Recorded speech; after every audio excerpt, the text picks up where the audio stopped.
Hi, and welcome to yet another episode of Over a Drink.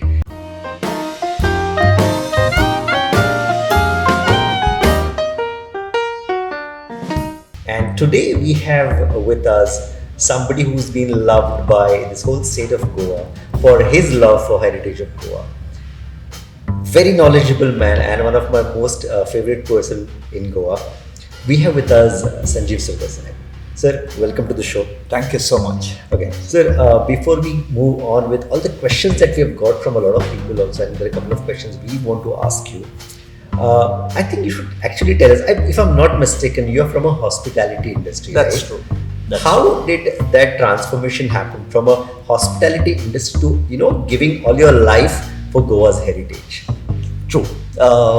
Basically, it was a earn and a learn concept that I took on me to pay for my studies. Okay. And somehow I got into the hotel industry as a bookshop assistant. So there was a love for the book.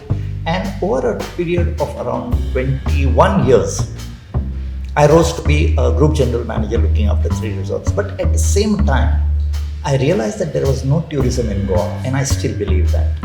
And the reason why there is no tourism in Goa is because the Goan is not bonded with his land. And people who come here, they want to see your land. So there was a disconnect. So I decided to part ways with the hospitality industry and then come into this heritage field. Understand what my land was. Because my education didn't tell me about what my land was. Neither did my people. Then I felt that Goa was so rich in its heritage, in its culture, that one did not have to roam the world to see anything. You required 2 lifetimes to see what is there in Goa. And this started off because my mother, when I was very young, my mother went to Ella. And when she came back in the evening, that time it was a whole day journey to Old Goa and back from Podori. I'm from Podori.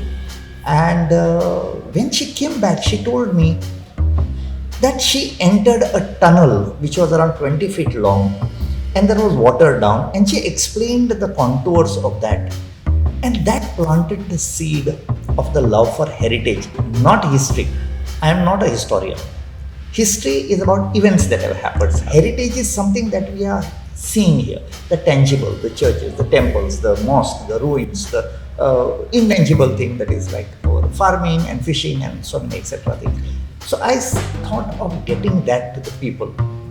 And over a period of time, I think I became a part of that and that became a part of me. So do you see any valid reasons for last, I think what Goa has been into travel industry or hospitality, tourism, whatever you call it, for last maybe more than like 5 decades? Yes. Correct?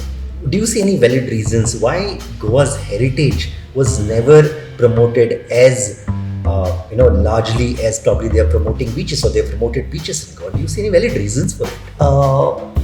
Here I would like to mention something to you. Yeah. You use the word promoted. Yes. Even today, tourism per se, tourism as an industry is not being promoted in Goa.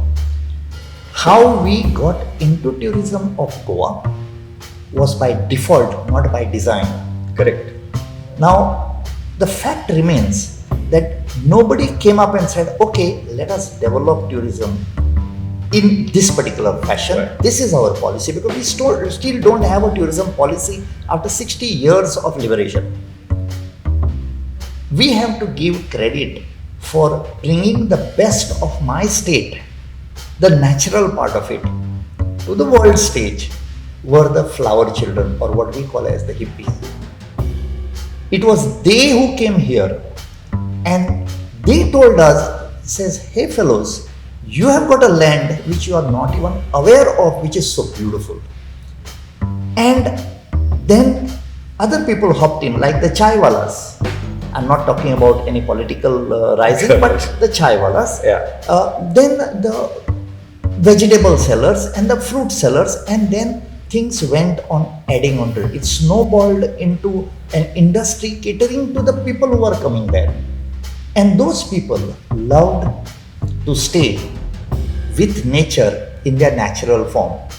I think people will understand what I'm saying. Right. And to see their natural form, the other people came here from the other states of Goa because they could never even imagine that you could see a person walking in his birthday suit on the beach.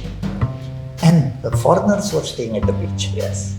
And the beaches got promoted by themselves. They were not promoted. So I here, was the thing that I wanted to say. We never promoted the beach. Even now, It was by default. it was by default. So like you rightly said that Goa was actually promoted by not really by native Goans, but actually somebody who came from outside and then promoted. True. So that probably brings me to the next question. So do you believe that native Goan, the people of Goa, needs more awareness towards its own heritage? That we need to, it's important to create a generation that will understand True. the value of the wealth of heritage that we have. True. What's your take on it? It's a fantastic question that you have asked. Now, there are two things that must happen if we even want to consider what is, how we are going to benefit out of this particular thing. And today, Goa is one of the only states that has been ruled by Hindu dynasties, by Muslim dynasties, and European regime. And every part of their culture, the good part of their culture, has been carried forward. And that has become what we know today as Goenkarpan. Nobody knows it. Nobody understands it. We are doing it because these are the genes that have been formed over the last 2200 or 2300 years. So it has fused into our blood. And the most important part of that is the communal harmony. Now, this communal harmony is actually harming the state. You cannot be complacent to a lot of things. You have to take a stand, and you can take a stand when you are bonded with the land. And this bonding with the land, we have not we have not seen our elders less spoken the better. I fall also in that category, and I didn't want to fall in that category. That's why I came into this heritage. We talk about culture and heritage, but we don't know our culture and heritage. So if we are not aware of what the actual factual information of a particular thing is, or the intangible, the what we are doing, our customs and traditions, if we are not aware of it, so we are insecure when we pass on to the next generation. So do you think that this lack of knowledge that we fail to pass on to the generation Yes. is actually stopping the current generation from preserving the heritage or valuing what we have? Absolutely, and it is not backed by our educational system. Nowhere in our educational system do we have Goa as Goa, Yes. as its tangible, intangible heritage being conveyed to the next generation, and that is the whole reason for education. We are making the people literate. See, so when you actually said education, so let's talk about and understand about the history part of it. Like you just mentioned about a few minutes back that Goa has been ruled by a lot of dynasties. But what is it, or why is it that we are so obsessed with Portuguese rule? We only talk about Portuguese architecture. We talk about okay, this is what is Portuguese did anyway. As you mentioned, there are a lot of dynasties which have given us a lot of things. Why have we never spoken about it? There are two aspects that we have to keep in mind. History is written by the conquerors. It is not written by the people who may be genuinely good, genuinely priceless, genuinely heritage rich, cultural rich. No. I have won over somebody else, and I will write my history as per what I feel is right. Right.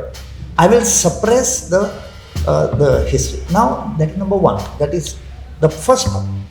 The second part of it is the concept of documenting. See, whatever the Portuguese may have been, let's put it straight on the table. Correct. Whatever the Portuguese, good, bad, ugly, whatever done is some of the most worst things that they have done. But their documentation process is so good that today, if I go back 500 years or 600 years, what you say about why we are talking, I can get details about things that have happened, including the people whom they have killed and burnt They have written that and kept it. Right.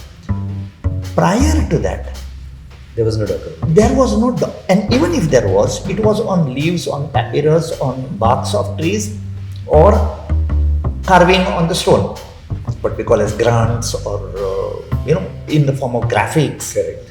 Because our culture has never been passing on information through documentation. It has always been oral passing. Correct. Today, all these Vedas and whatever the history and mythology has been carried forward from the father to the son, to his son, and to his son, and to his son.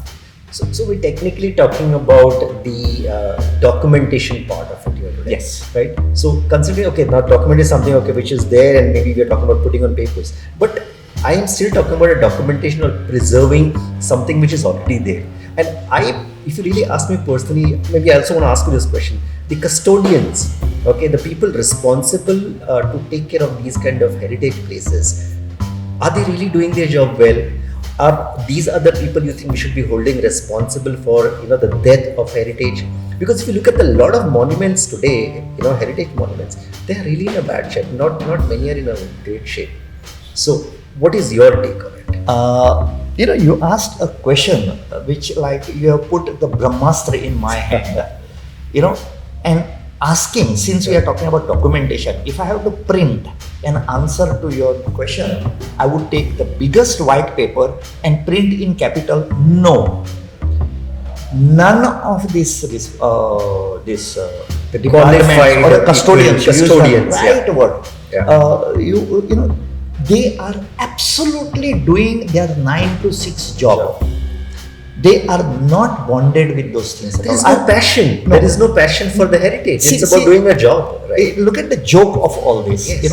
After 60 years of liberation, Correct. okay, out of the thousands, I think I may be saying it less, more than thousands, you can say, heritage sites that we have in Goa, the Goa administration, the Goa government, whichever the political party is, let's not talk about it. Correct.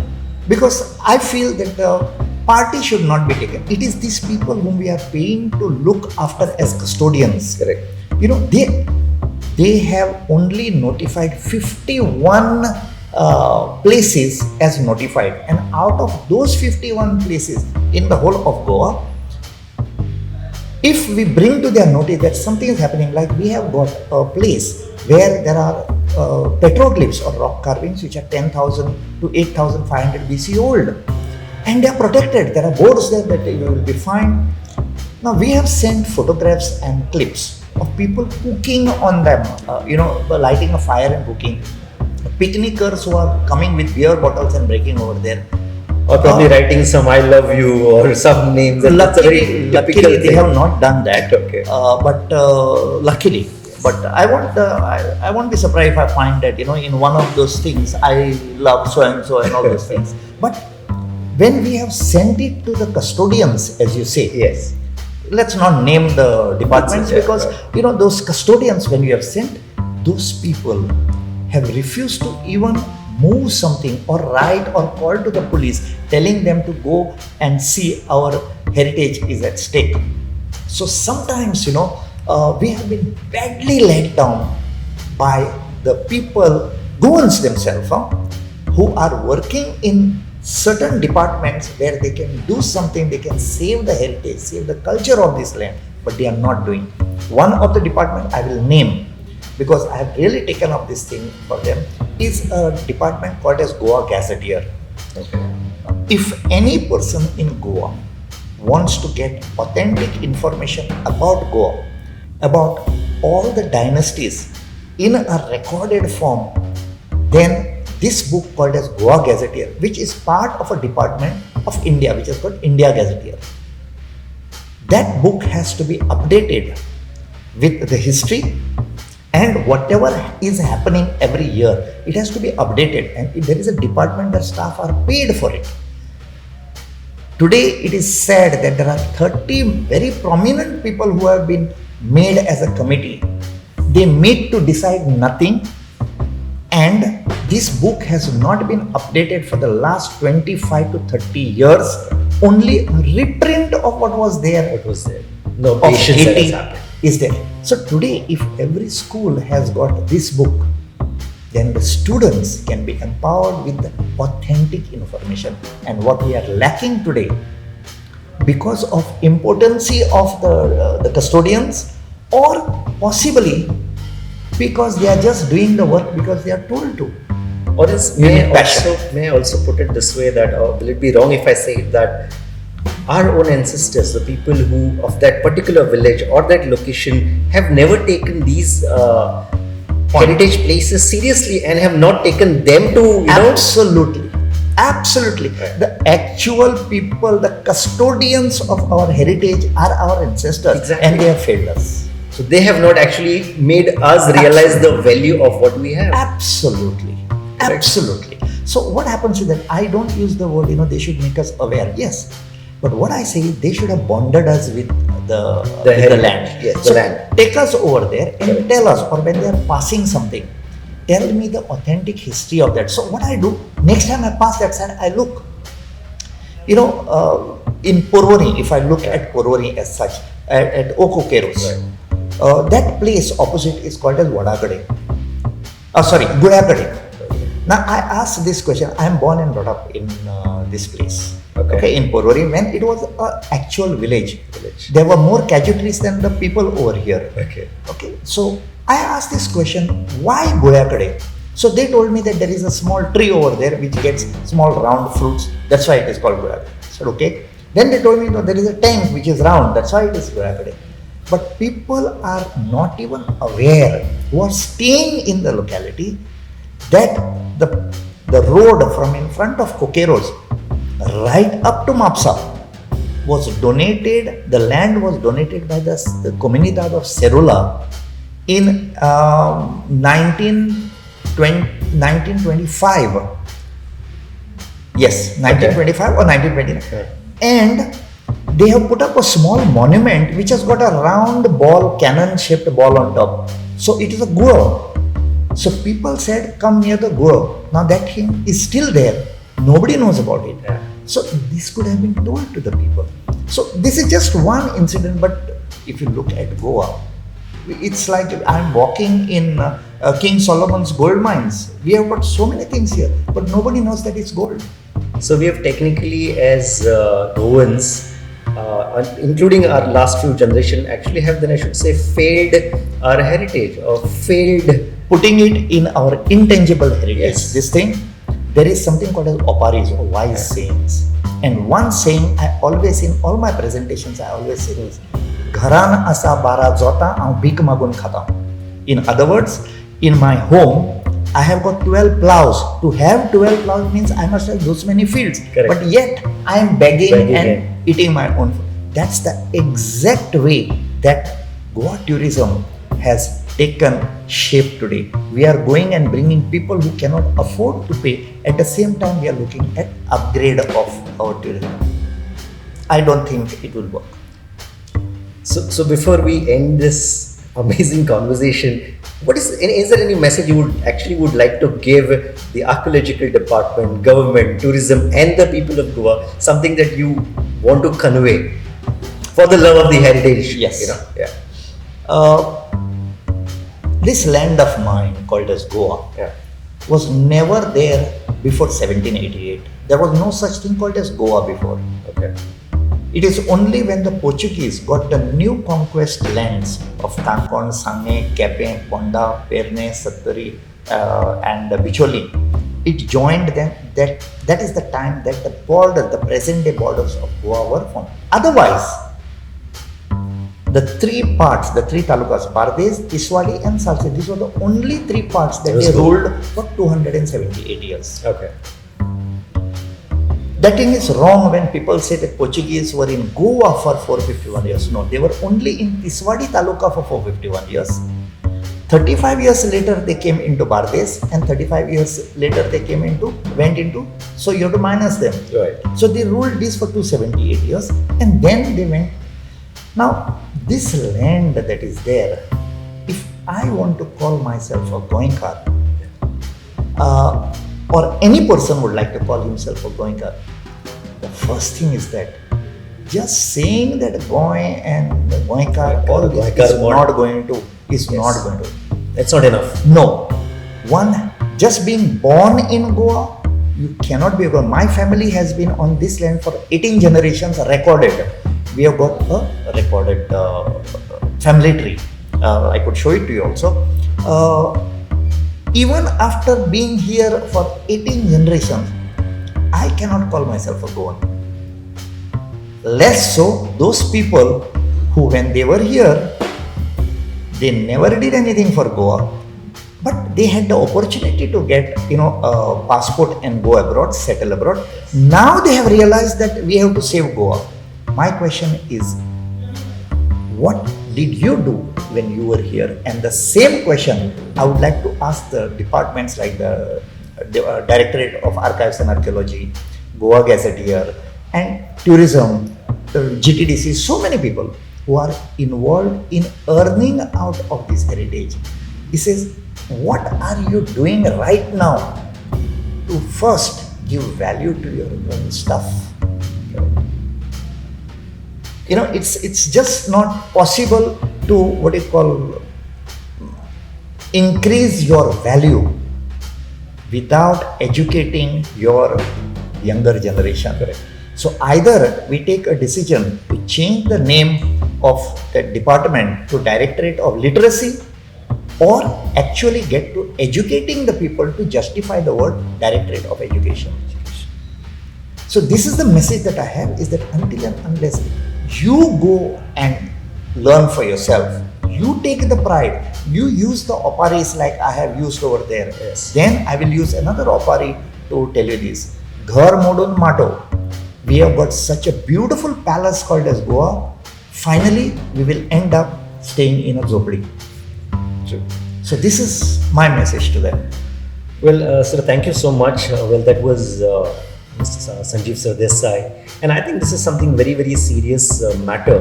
I think it's time we start valuing and respecting our heritage and start promoting it and letting the world know that Goa is beyond beaches.